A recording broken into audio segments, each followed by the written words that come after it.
Ito, matinding hamon po ito sa COMELEC. Ito pong pagpapanagot dito po sa mga komandidato at nakaupo ngayon dito po sa iba't ibang posisyon sa ating gobyerno, tumanggap ng mga campaign contributions from government contractors. So, clearly, ito si Jesus Cordero umamin naman. Ito si Lawrence Lubiano umamin din, although ang claim niya, personal capacity.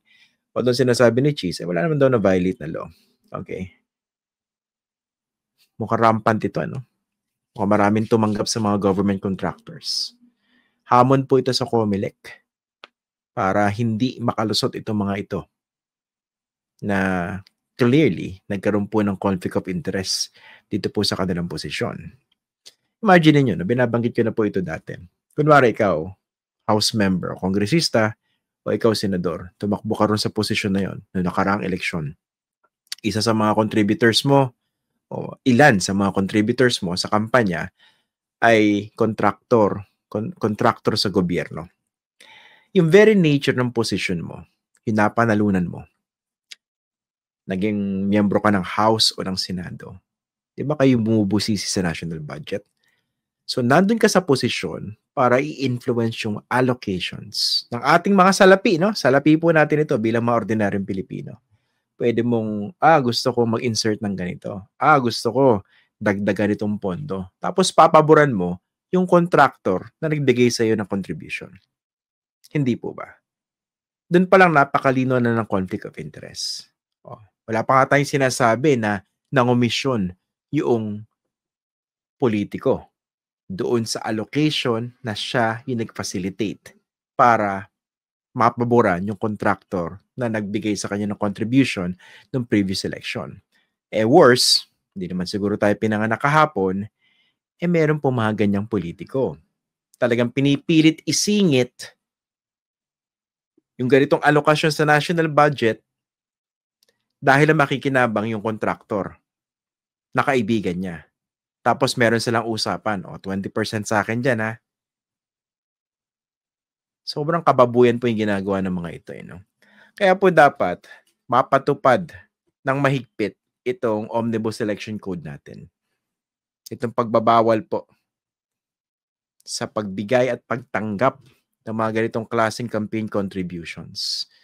Dahil alam niyo, baboy na po yung ating sistema ng eleksyon. It's high time na malinis po natin ito. At ito po ay matinding hamon po sa COMELEC. In fairness naman po sa COMELEC, no? We're trying to be fair here. Pag tinignan nyo naman itong nagiging takbo ng COMELEC under George Garcia, in fairness, no? Mga hindi nakakalusot. Isa na po dyan yung Duterte Youth. Hindi po nakaupo, hindi po ba? Dahil malinaw naman po yung kanilang violation. So ito, meron po tayong inaasahan dito at mataas po yung ating expectation. At sana hindi po tayo ma-disappoint bilang mga mamamayan. Dito po sa pagpapanagot, dito po sa mga tumanggap ng campaign contributions from these contractors. Okay. Pangalawa,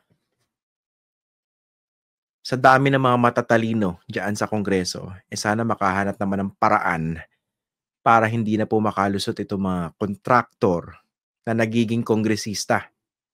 Kasi napakatindi po ng conflict of interest. Ito, tignan nyo si Zaldico. Hindi ba contractor yan? Na matagal na panahon. Ngayon, ang issue sa kanya, bilyong-bilyong budget insertions. Kabisado niya na yung sistema sa pagiging contractor. Tapos napunta siya ron sa kabilang bakuran sa Kongreso na siya naman yung naging chair ng Appropriations Committee. Napaka-powerful niya. Nandun siya sa posisyon para makapag-insert ng dambuhalang mga pondo. Ito yung pinag-uusapan natin ngayon. So, hindi pwedeng makalusot po itong mga bagay na ganito. Clearly. Ano po ito, no? Talagang palawak ng palawak yung kailangan nauubo ko.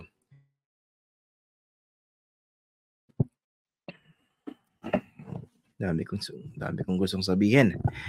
Anyway, parang ito, tingnan nyo itong Centerways Corporation. Base po ito dun sa final na ethics complaint ni Attorney Marvin Aceron laban kay Jesus Cordero dyan po sa Senate Ethics Committee. 2022 tumanggap ng campaign contribution na 30 million itong si Cheese Escudero. 2022, 24 contracts ang meron yung Centerways. Base rito sa pagsusuri ni Attorney Asiron, nasa 1.8 billion. Noong 2023, yung 24 contracts naging 26. Tama ba? 1.8. Tapos susunod na taon, 26 pa rin, tapos naging 2.4. Tapos 2025, 14, 1.1. Hindi pa naman tapos yung 2025 na basically. Sabihin, dumadaming kontrata, no? Nandun pa rin. And base nga ron sa House inquiry, if I'm not mistaken, karamihan sa kanyang mga proyekte dun sa Sorsogon. I'm sure sinisilit naman ito ng COMELEC. Pero, yun nga, no? On its face, yung conflict of interest, napakalinaw po eh.